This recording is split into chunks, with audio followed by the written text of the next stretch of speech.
siempre contigo. Estás paseando por el rompeolas. Lo que haces y lo que piensas te define, y lo que escuchas también. Estás escuchando El Rompeolas.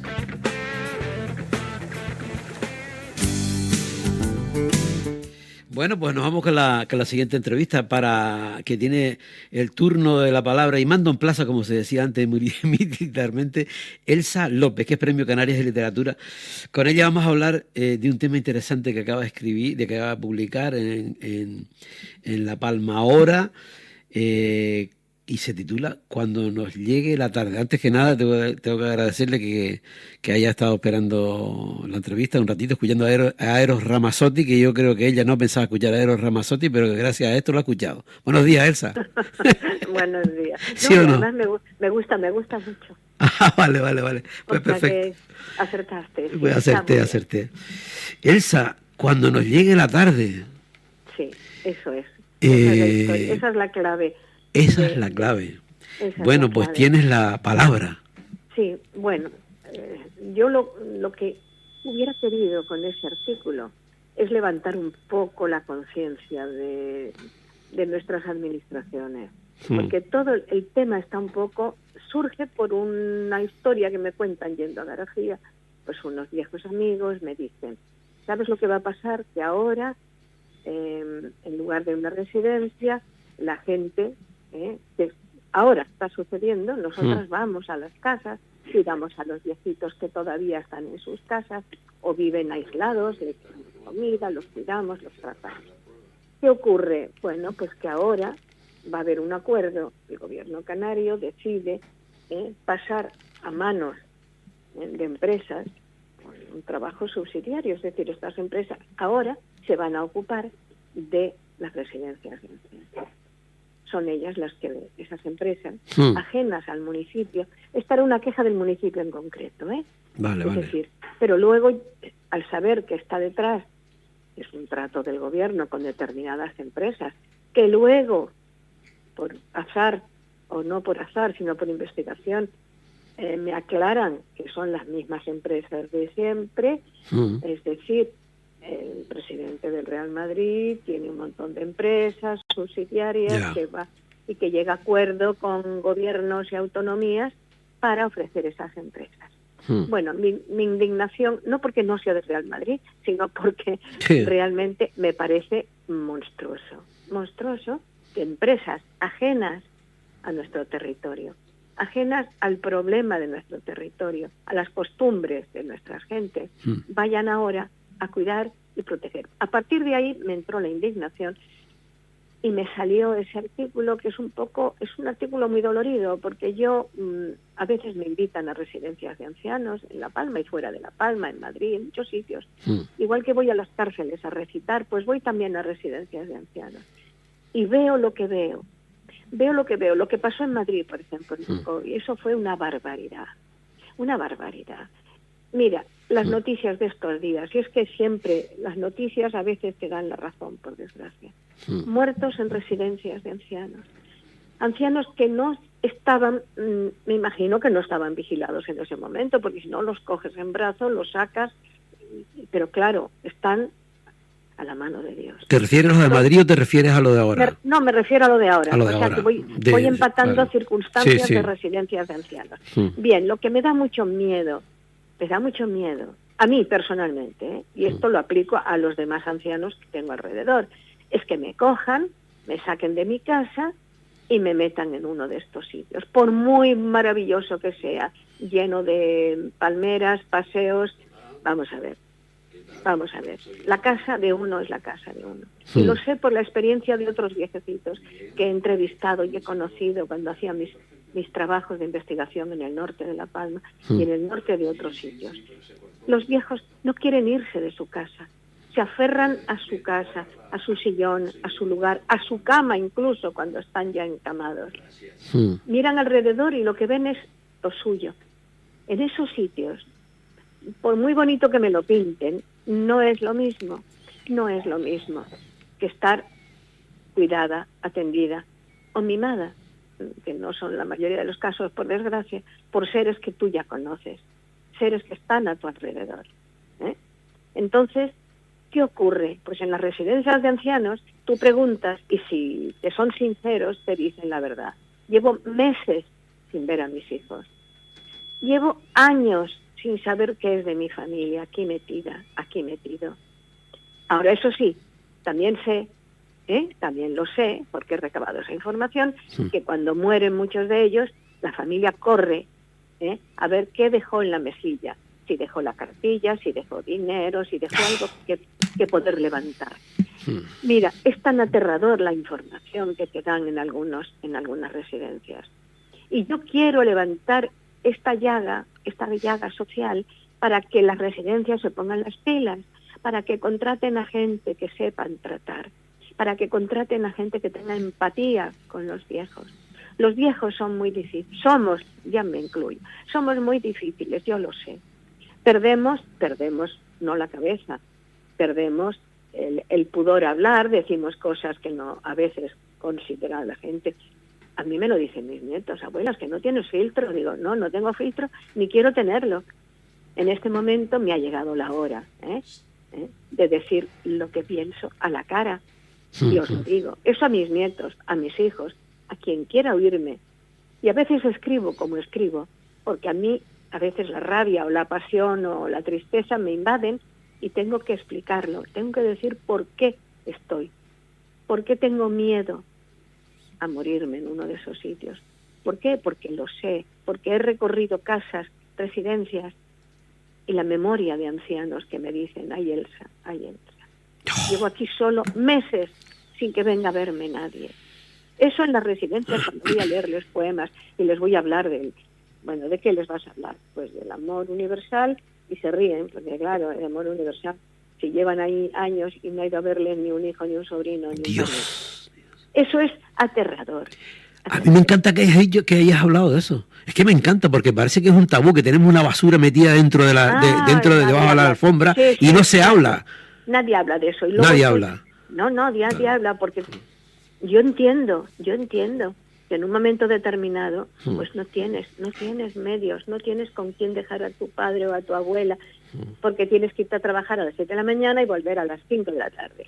Yo puedo entender todos esos casos. Lo que no entiendo es que luego la administración, una vez que estás en esos sitios, no te cuide, no te mime, no te busque personal cualificado, o por lo menos que tenga un mínimo de empatía por los viejos.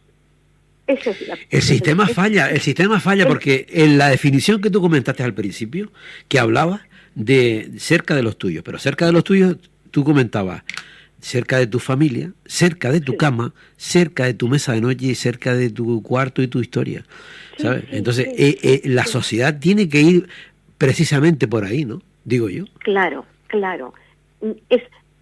Mira, hay servicios a domicilio que funcionan muy bien. Yo tengo el caso de una amiga que estaba enferma, estaba en manos de una persona desquiciada y loca que la maltrataba. ¿Quién me hizo la denuncia? ¿De quién partió la idea de salvarla? Pues de una asistente social que veía las llagas que tenía en las piernas y pensó que le estaban dando leña. Vale, esos son personas cualificadas, personas que saben lo que tienen entre manos, personas que vienen a bañarte, que te dan de comer, y luego se van y tú te quedas tranquilita en tu cama, lavadita y tranquila, viendo la tele, y si ya no tienes la cabeza en su sitio, pues mirando al techo y hablando sola, porque también esos casos son así. Yo entiendo que es muy difícil. Yo entiendo. Y cuando la dependencia es mayor, es que habría que trabajar, estudiar en el caso. Es horrorosa. ¿No? ¿Sabes? Cuando además, ya dependes prácticamente todo el día de que no puedes estar en casa, porque a mí me pasó ese caso, por ejemplo, ¿no? Sí, y a mí con mi padre ya llega un momento en que no podía. No, mi padre tuvo que irse porque lo tenían que atar, y estaba atado porque tenía una demencia senil muy fuerte. Los últimos 6 meses, estuvo 5 años conmigo, pues 5 años muy duros para mí y para mi familia, pero bueno, lo queríamos y lo cuidábamos. Los últimos 6 meses ya era imposible, y el médico fue el que dijo, no puede ser, porque puede herirse. Se quería tirar por la escalera porque se quería matar. Bueno, y lo tenían en un hospital ya atado. Pero bueno, yo iba todas las tardes a verlo y estaba aquí cerquita y me sentía. Pero chico, qué duro. Sí. Qué duro. Yo sé que hay gente que llega un momento que no puedes físicamente. No. Y yo tenía 2 mujeres que venían a ayudarme, porque mi padre era muy fuerte, para poder bañarlo, porque nos pegaba cuando lo bañábamos, claro. Uf. Entonces, bueno, pero yo podía económicamente, porque estaba trabajando y tenía un sueldo y podía tener una persona aquí vigilando mientras yo estaba trabajando fuera. Esa es la verdad. Pero ¿qué hace una persona que no tiene dinero? Claro. El Estado, la administración, tiene que tener eso bien claro. Queremos personas que vengan a cuidarnos. Pero Elsa, vamos a ver, Elsa, ese problema lo hemos tenido siempre. Y sin embargo, el foco aquí ha estado en todo, menos en eso, en el enriquecimiento, en el crecimiento, en esa parte social de los más de cuando ya nos toca a todos, ¿no? ¿Sabes? Entonces, ¿qué pasa? ¿Cómo la sociedad no ha sabido dar los pasos que hay que dar? No sé. Claro, pues por una razón muy simple. Porque ellos no gritan, ellos se callan, se entristecen y mueren. Los dejan un día, los meten en un coche, los dejan en uno de esos sitios. Y entonces aceptan. Y lo que es más grave, porque claro, a partir de esto la gente canta, ¿no? Y dice, pues fíjate, en el hospital hay X viejos y viejas que nadie los dejaron allí un día y allí están. Y sabemos quiénes son los familiares y no van a verlos. Y allí están en el ¿qué hace el hospital con esta gente que no está enferma, que está sencillamente abandonada? ¿Qué haces tú cuando vas por una carretera y te ves a un viejecito caminando solo y te paras y le preguntas y dices, no, es que yo venía con mis hijos y ahora no sé dónde están? Mi madre. Venía con mi hijo y su mujer y ahora no sé dónde. Y el viejito lo habían dejado como a un perro tirado en una carretera de Madrid a Benidorm. Esto no es ciencia ficción, es realidad. Y esto está pasando. La gente se preocupa mucho porque abandonan un perro, porque maltratan un perro, porque oyen maullar a un gato, ¿qué le estarán haciendo? Pero oye, ¿y nuestros mayores? ¿Y nuestros abuelos? ¿Qué pasa con nuestros abuelos? ¡Qué falta de respeto! ¿Qué es esto? ¿Qué es esto? ¿Los mandas callar? Los arrinconas y luego cuando ya realmente no puedes más, los coges, los metes en un coche. Pues es lo mismo que hacen con los niños. Los meten en un coche, los llevan a la guardería y los dejan allá, que los cuiden otros. Es el mismo modelo, ¿no? Es el mismo modelo, ¿no? Es el mismo modelo. Es la inocencia abandonada, es decir, los que no pueden protestar, los que no pueden gritar, los que no pueden decir me están pegando. ¿Y cómo sabes que le están pegando? Pues porque ves los hematomas, porque entras en la habitación y están hechos pis y caca desde hace muchas horas. Y no hay suficientes trabajadores para esas empresas. No hay. Y si ahora esas empresas van a caer en manos de otra empresa que no es la propia de la administración, porque todavía la administración es tu administración. Y entonces, bueno, de alguna manera tiene cierto pudor, nos conocemos todos, cuidado, ¿me entiendes? Y tienen cierto cuidado de no meter la pata ni en las residencias, ni en las guarderías, ni en los colegios, porque nos conocemos todos en los sitios pequeños. Pero ¿qué ocurre en los sitios grandes cuando todos son desconocidos? ¿Qué ocurre? Dios mío, es que lo estás dibujando que estoy temblando. Esa privatización de todo, oíste, esa privatización de todo. Ese es el horror. Ese es el horror, pero claro. y ¿sabe? Está pasando delante de nuestros ojos y no reaccionamos. Pero ahora te digo una cosa, porque claro, cuando yo hago esta argumentación me dicen, pero esa pueden contratar a gente maravillosa. Digo, evidentemente, claro, hay mucha gente en el paro que necesita trabajo y que es una gente, muy buena gente, que tiene empatía por los niños, empatía por los viejos, empatía por los perros, empatía por todo. Ojalá me tocara una persona de esas, pero ¿y si no? ¿Y si lo que me toca son como esos maestros ambulantes que vienen, hablo de La Palma, por ejemplo, se están un año y luego se van, porque claro, no son fijos. Es gente que va y que viene y que no coge amor al lugar ni a los niños del lugar. Caramba, de eso sí sé yo. De residencias de ancianos tengo solo información, pero de colegios sé porque he sido profesora 42 años. Y sé cuando una profesora no ama lo que hace, no tiene vocación. Pero lo mismo pasa en los hospitales. Si no tienes vocación y no amas a tu prójimo, ¿Tú crees que eso, ya que estás destapando ese tema, tú crees que el tema de las vocaciones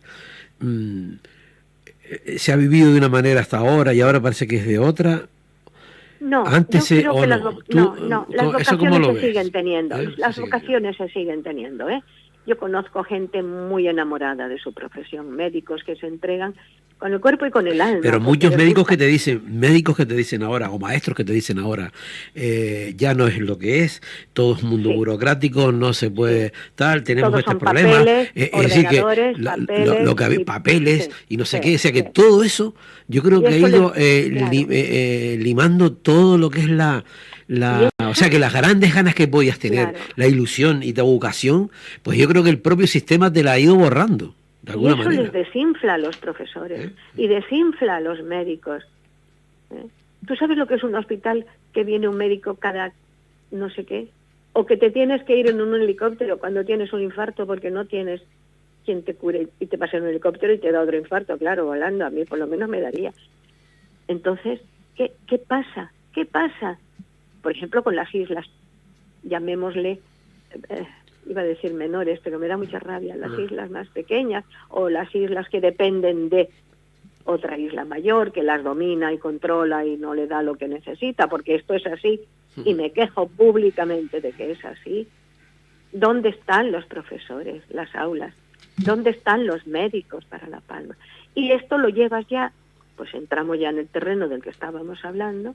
¿Dónde están? Pues muy fácil. Yo subcontrato una empresa que es de Florentino, como se llame, Pérez. López, ¿no? ¿Cómo es? Florentino Pérez. Me da igual, el de Real Madrid. Sí. Que este señor tiene cientos de empresas, y es multimillonario. Y entonces estas empresas, yo me organizo. Yo organizo todo, porque yo soy el rey del mambo. Entonces yo contrato, espero, yo tengo solo la esperanza de que esos contratos subsidiarios contraten por lo menos a gente de aquí. Espero que conozcan un poco el territorio y que conozcan la mentalidad de nuestros viejos. Tú estás hablando, por ejemplo, vamos a suponer Garafía, que antes lo comentaste, ¿no? Y, pues que la gente que esté, que conozca el entorno de Garafía, que conozca a su gente, claro. Qué costumbres tienen, cómo son. Claro, no, y que además pero no puede ser, El Ayuntamiento de Garafía se estaba ocupando de hacer todo eso, esa labor. Contrataba a una serie de personas que conocían a esa gente, que vivían en esa casita sola o que vivía en esa cueva, bueno, donde fuera. Ahora ya no vamos a entrar en terrenos, pero conocían, sabían lo que les gustaba comer, cómo les gustaba que los bañaran, cómo les gustaba, qué medicamentos tenían. Esa gente que va a venir, esa gente a la que van a contratar, que me contesten, ellos son preguntas que yo me hago. Esa gente que van a contratar, ¿sabe todo eso? ¿Sabe la música que me gusta y que cuando estoy muy nerviosa o estoy gritando, tú me cantes una canción? Porque esto es lo que hacía esa gente. ¿Y a las empresas les importa eso? ¿Cómo les va a importar eso? ¿Le importa que el paciente, esa parte emocional y personal pues sí, y sentimental, o lo que realmente importa es el dinero, tal, y hacer lo que... Claro. Y hasta. A la empresa le darán un dinero, el gobierno le dará un dinero, y con ese dinero la empresa luego contratará cuantos menos mejor para embolsarse más dinero, sueldos más bajos, menos gente. Bueno, pues lo de siempre, si lo estamos viendo en el comercio, lo estamos viendo en otras estructuras, que a mí me da igual que en el comercio en lugar de 4, bueno, sí que me da igual, que en lugar de 4 vendedores haya solo 2 y el resto sea una máquina. Claro que me da igual, me molesta y me duele, y me duele. Pero claro, ahora ya no estamos hablando de venta de comida ni de muebles, estamos hablando de seres humanos. Que hay que vestir, ¿No te da la impresión de que se desmantela todo delante de nuestros ojos y estamos mirando como... No me da la impresión, no, se está desmantelando todo delante de nuestros ojos. Sí, pero yo digo la reacción. Es como si estuviésemos viendo, antes estábamos hablando de fútbol con una invitada, ¿no? Es como si estuviésemos viendo eso, nosotros sentados en la grada, viendo cómo se desarrolla eso, y seguimos sentados en la grada, ¿sabes? Seguimos sentados viendo cómo se caen las casas, llega el fango hasta el segundo piso, y vemos como en una residencia de ancianos mueren 4 porque estaban solos. ¿Viste las imágenes precisamente de la residencia de ancianos que había entrado toda el agua? Y bueno, aquello era terrible, terrible. Quise. Tú imagínate esa muerte, porque otros han muerto abrazados a su marido o abrazados a sus hijos. Pero esta gente sola, abandonada en esas camas. Claro. Ahí lo tienes. Esa imagen es más... Elsa, ¿el mundo camina hacia eso? Porque aquí globalizamos todo. No podemos mirarlo bajo el punto de vista tan pequeñito. Es que yo creo que es todo. ¿Cómo lo ves? Pero mira, ¿sabes cómo lo veo? Pues te lo voy a poner un ejemplo de Valencia, ya que es la actualidad. Tú has visto esas colas de muchachos jóvenes, qué bueno, jóvenes, sí. Con palos, con palas, con recogedores, con escobas. Tú lo has visto, ¿verdad? Qué bueno. Eso es una maravilla. Ahí tienes, la humanidad sigue siendo humanidad cuando llega el momento de demostrarlo. Y la gente joven es así. También es verdad que hay saqueadores que entran en las casas, que roban, que aprovechan. Pero bueno, eso ya lo sabemos. El ser humano tiene esos... Pero yo creo que... pero el foco tiene que estar ahí, en esas colas que estás diciendo tú. Ese es el foco social que tiene que estar. Eso es lo que debe levantarnos la esperanza. Total. Eso me levantó a mí la esperanza ayer cuando lo vi. Qué bueno, dije, qué bueno que me acabas de comentar eso, sí. Gente joven, qué maravilla, Dios mío. Mira, el otro día teníamos un invitado que hablamos de las imágenes de los conflictos, ¿no? Y tal.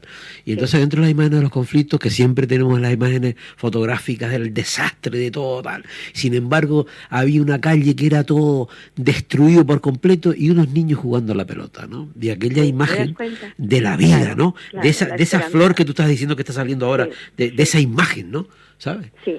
Y esa además esperanza. los ves críos jovencísimos del instituto, pues eso, como van ellos, con esos aires de parece que aquí no pasa nada, pero los ves cargando con esa pala de recoger el fango, con esos pantalones todos manchados cuando vuelven por la tarde. Es una imagen realmente de decir, total. Sí, la humanidad todavía es posible. Elsa, claro. Mira, Elsa, se nos fue el tiempo, pero yo sí quiero, para finalizar, una cosa que dijiste antes, ¿no?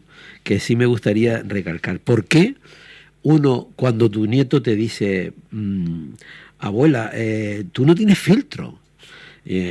O sea, ¿por qué tenemos que llegar a una edad para no tener filtro? ¿Por qué no ¿sabes? ¿Por qué? Bueno, no lo porque sé. Porque se suele dar eso, ¿no?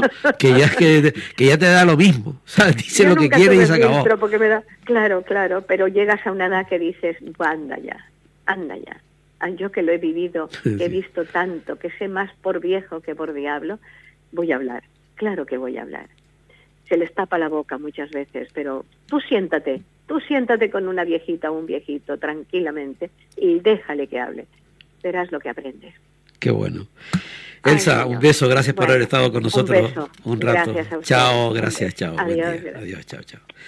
Bueno, pues buena sensación final, ¿verdad? Esa esperanza y esa flor que vuelve a nacer. Bueno, volvemos con Eros Ramazzotti antes de entrar con Juan Carlos Tacoronte, que vamos a hablar de esa reflexión en esta tierra.